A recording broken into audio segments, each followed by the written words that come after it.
This is the Simpit. I'm your host, Shaun Cole, but the real star of today's show are the people who ran in the Simpit Indycar Series on iRacing. Now, all season long, I've chronicled the efforts of these people in the races, and I gotta be honest, I saw some of the toughest, hardest, best, and cleanest racing that I've ever been a part of online. I want to thank you all for an incredible season.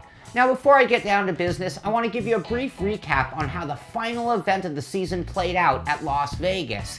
It was 100 laps of the high-speed, high-banked curves of the 1.5-mile-long track in the desert of the Southwest United States. Nigel Marneffe was the top qualifier with a lap time of 24.648, just a blink of an eye quicker than Miguel Martinez, who started on the outside of the front row. As soon as the green flag dropped, Marneffe led them to the line, but it was the guys in the second row who really got the best jump on the green. Austin Espity and Christopher Demeritte jumped into the top spots by the end of turn 1. And from that moment on, the combination of the draft, high speeds, and aero push turned the top 5 into a swarm of cars, with Espity and Demeritte side by side fighting for the lead. We ride along with Alex Simpson in 5th as he attempts to move through the cluster. By the end of the 6th lap, the lead group had grown to 9 cars, with Espity still leading the way. And then on lap 13, we saw our third leader of the race when Alex Simpson went down low under Espity and was able to hold that line and make the pass stick coming off of turn 2.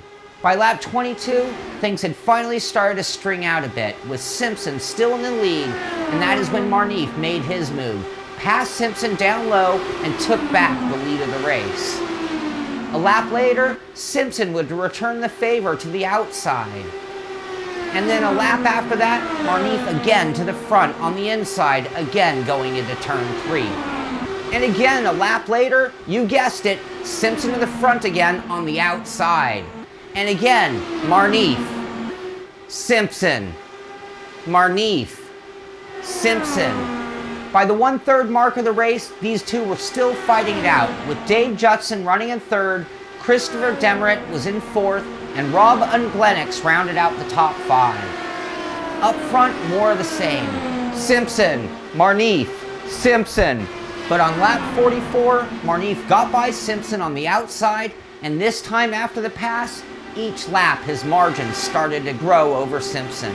And at the halfway point of the race, Christopher Demeritte made his move for pit lane from 4th place under green flag racing. It was only a lap later that our leader Nigel Marneffe made his move for pit lane with a slight edge over Simpson. Simpson followed behind, and so did Dave Judson in 3rd, who really came into pit lane hot. Unglenix also headed for pit lane, just slightly behind those top 3. The leaders headed off pit lane in the exact order they came in, with Marneffe leading the way by a slightly larger margin than before, and Simpson behind, who had Demeritte, who had pitted a lap earlier, coming through like a bat out of hell. Demeritte cruised by him on the outside, going into 1, and took over what would become 2nd place after the pit stop rotations. This put Demeritte and Simpson fighting for 2nd, and Marneffe out front all alone. By the 2/3 way of the race, Demeritte had pulled up to Marneffe and was able to go by him down low. Simpson had come with him, and we now had the top 3 all within striking distance of the lead. And that is exactly how these 3 would run for lap after lap. Demeritte low, Marneffe high, and Simpson sitting behind them picking his line with nowhere to go. That is until on lap 74 when Marneffe finally carried enough speed to clear Demeritte, just as they came up on some lap-down cars going much slower. This forced the leaders into single file down low, with Marneffe leading the way, Demeritte in 2nd, Simpson in 3rd, and by now, Dave Judson in 4th, who pulled himself back into the fight. 20 laps to go, and they were in the same order, with a slight gap between the lead 2 of Marneffe and Demeritte and the second group of Simpson and Judson. And just slightly off in the distance in 5th was Austin Espity. With 10 to go, Marneffe's lead had grown to a couple seconds over Demeritte, who was just ahead of Simpson. And after 100 laps of caution-free racing, Nigel Marneffe brought it to the checkered flag all alone with a 2-point-second lead over Christopher Demeritte in 2nd, followed immediately by Alex Simpson in 3rd, and just behind them, Dave Judson finishing in 4th. Austin Espity brought it home in 5th place, and that brought a close to a great race and a wonderful season. And after a 12-race season, it was Ricardo Skyvon that was the clear-cut series champion. He actually clinched the title in the previous race and then ended up winning the championship by over 200 points. And with that, you win a Simpit t-shirt. I'll find out your size. This one's mine. I'll find out your size, get it sent out to you right away. My hat's off to you on a job well done to you and everybody who took part in the series. I think a lot of rivalries and friendships are made. And like I said, it was some of the toughest, cleanest competition I've ever been a part of. In actuality, the Simpit Indycar Series saw over 150 drivers score points. I also want to thank some of the regulars in the DW12 thread of the iRacing forums, some of the guys who have been so generous with setups and information on how to set up the DW12. Guys like Jussi Nieminen, Robert Grosser, Christian Steele, Liam Quinn, Pierre Bourdon, Ricardo Skyvon, David Azevedo, and Miguel Martinez, just to name a few, and there are a lot more than that who are helping out on a daily basis, and anybody looking to run the DW12 for the Winter Series is going to want to head into that forum thread because there's endless setups and information to start with.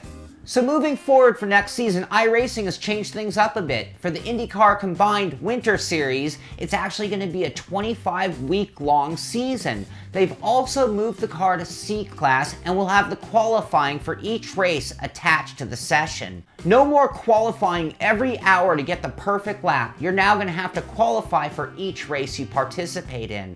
Other big changes, you're going to have dynamic weather, in addition to that, dynamic track conditions, and that's going to mix it up a lot. Another big addition, maybe the biggest addition in addition to the 25-week schedule, is that they're actually only going to be running 12 races per week at very particular time slots on 5 different days. This should create much more concentrated participation and increased field sizes, which is going to make it a lot more fun. Now, I've thought about next season and what to do with the Simpit Indycar Series moving forward. And to be honest with you, 25 weeks sounds like a lot of fun, but it's a daunting task. Last season, I was able to chronicle each race from the entire season, and I'm very proud of the work we did and what we all accomplished. But looking forward for 25 weeks, I don't think I could keep up with it. I think it would just take too much for me moving forward. So I have decided to continue keeping the points for the Simpit Indycar Series, but I'm not guaranteeing recaps for every race. I'll probably pick a few selected races and do recaps for them, maybe some updates throughout the season, but I'm definitely going to be keeping points. And at the end of the season, we're definitely going to declare a champion, and they're going to win a Simpit t-shirt as well, and the bragging rights of being the Simpit Season 2 IndyCar champion. So for the next season, we are going to follow all of the iRacing rules to a T, including the way they do the schedule and the drops. But we'll focus on the 11 a.m. Sunday morning West Coast time slot. That is 15 GMT Sunday for the rest of the world. And I really do hope that all of you out there will consider joining us for another great season. Now, if you are new to the DW12, and if you're looking for some of these setup tips that I've talked about, I'm going to include links to that at thesimpit.com with this video, along with some links to some of the setups that I talked about from some of the people that I mentioned.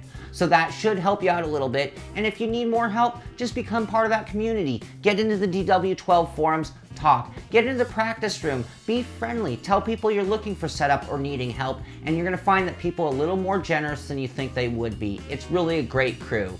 I want to thank Ricardo Skyvon again, once again, this year or this season's champion. Job well done. This is the Simpit. I'm Shaun Cole, and I'll see you on the track.